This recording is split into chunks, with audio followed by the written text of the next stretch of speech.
Турции официально подтвердили факт появления турецких военных колонн на территории Сирии.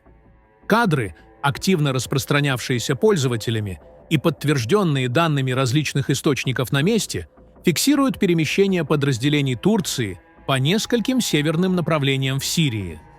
Этот факт вызвал широкий резонанс в региональных медиа и социальных сетях.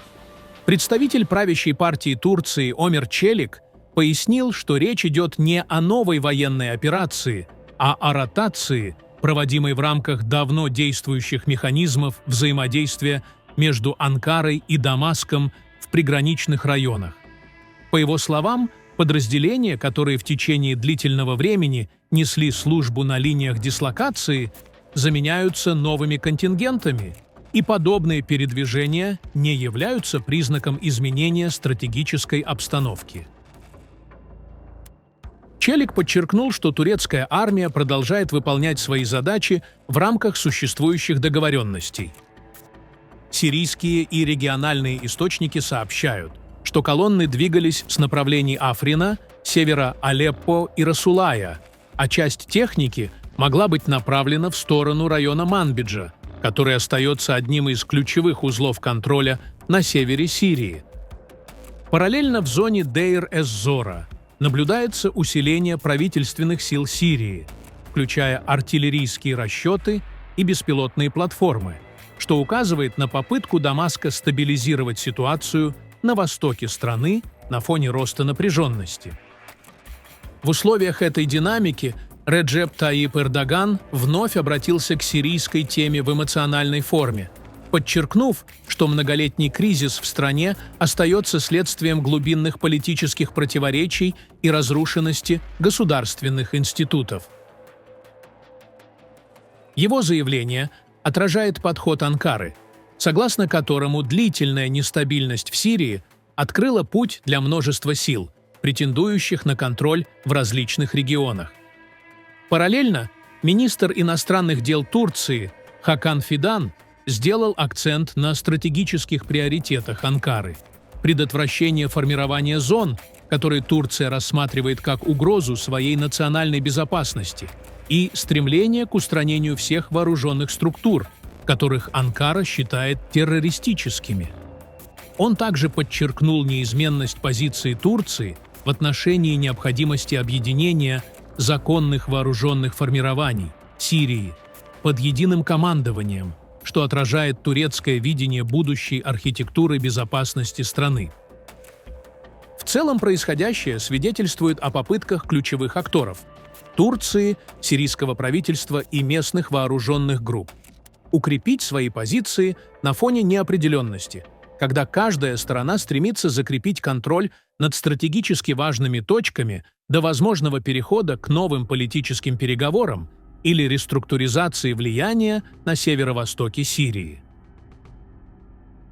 В Турции могут официально говорить многое, однако сам факт переброски крупных армейских сил в районы с преимущественно курдским населением, где господствуют подразделения СДФ, а также риторика Фидана и Эрдогана, ясно указывает на то, что речь идет о более масштабных планах, а не о простой ротации постовых войск.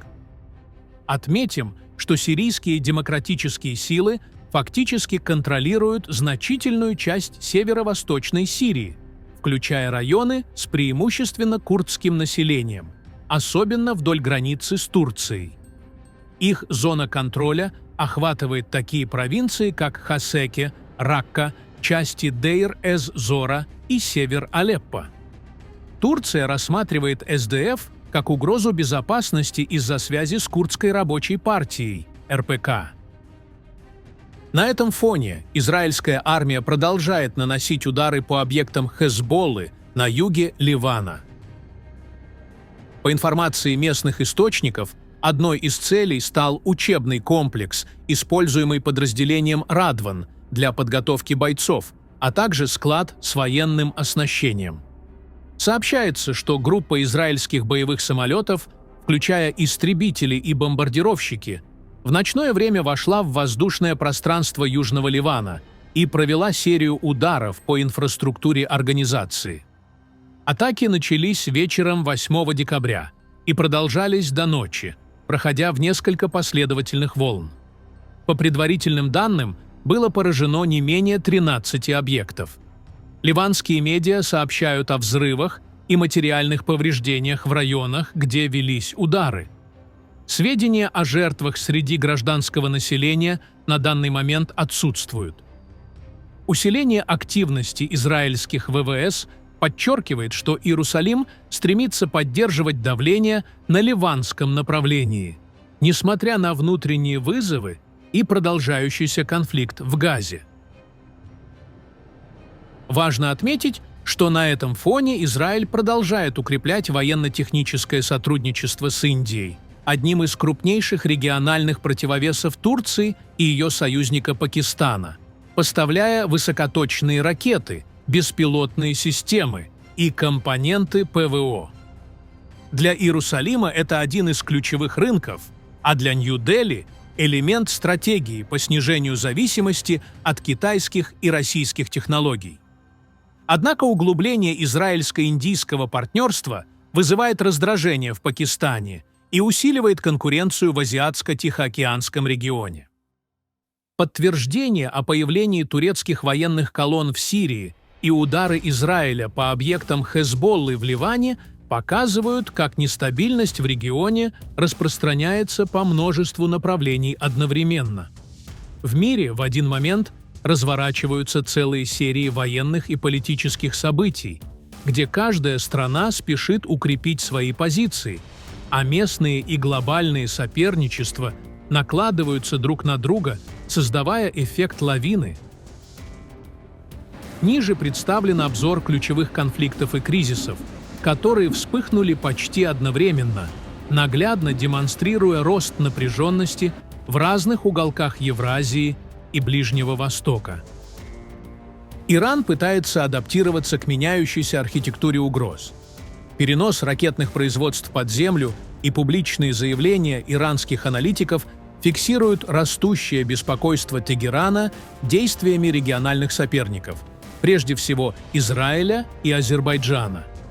Об этом сообщила заместитель директора Института иранско-евразийских исследований Армина Арм на конференции «Формат 3+3. Перспективы и возможные варианты регионального сотрудничества», прошедшей в Ереване. Формат 3+3, на который делает ставку Иран, становится для него инструментом внешнеполитической страховки, попыткой не допустить стратегического одиночества в Южном Кавказе. Усиление взаимодействия Ирана с Белоруссией свидетельствует, что Тегеран формирует сеть партнеров за пределами ближневосточного круга, пытаясь минимизировать уязвимости. Параллельные процессы разворачиваются и в Южной Азии.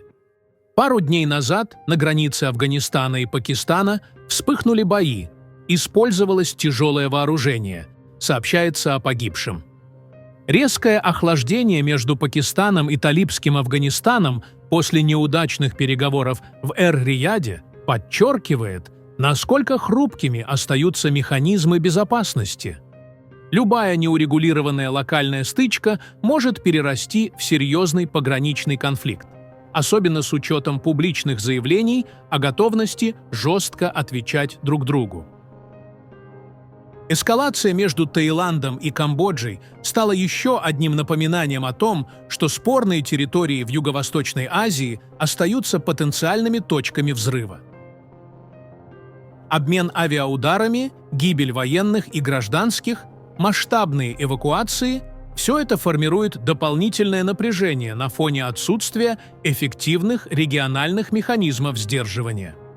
Даже вмешательство США в качестве посредника пока не дает признаков стабилизации, поскольку обе стороны продолжают обвинять друг друга в нарушениях и наращивают присутствие вдоль границы. В Йемене нарастает напряженность, происходят столкновения между Саудовской Аравией и ОАЭ. СМИ сообщают, что саудовские танки выдвинулись в сторону нефтеносного региона Хадрамаут на востоке страны после продвижения сил Южного переходного совета (СТС), поддерживаемых ОАЭ.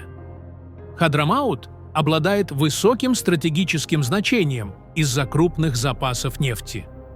По данным источников, формирования, поддерживаемые ОАЭ, быстро продвигаются вперед, тогда как подразделения, ориентированные на Саудовскую Аравию, оказывают ограниченное сопротивление.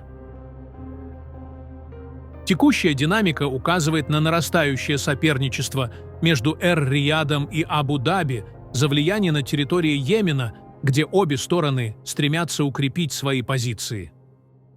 Обострение демонстрирует, что Саудовская Аравия и ОАЭ сталкиваются не только с внешними вызовами, но и с внутренними разногласиями внутри коалиции, что может повлиять на политическую конфигурацию Аравийского полуострова в ближайшие годы.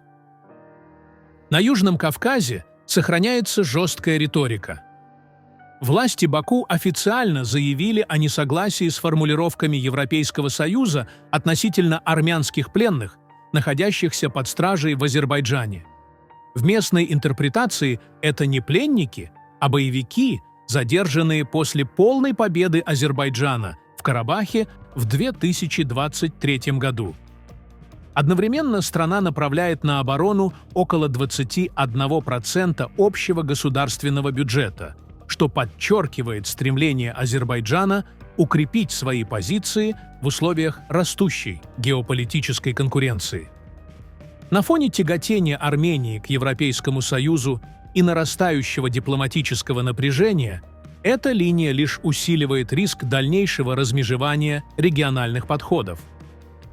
И, наконец, катастрофа Ан-22 в России стала трагическим напоминанием о том, насколько изношенной остается значительная часть постсоветского военно-транспортного флота.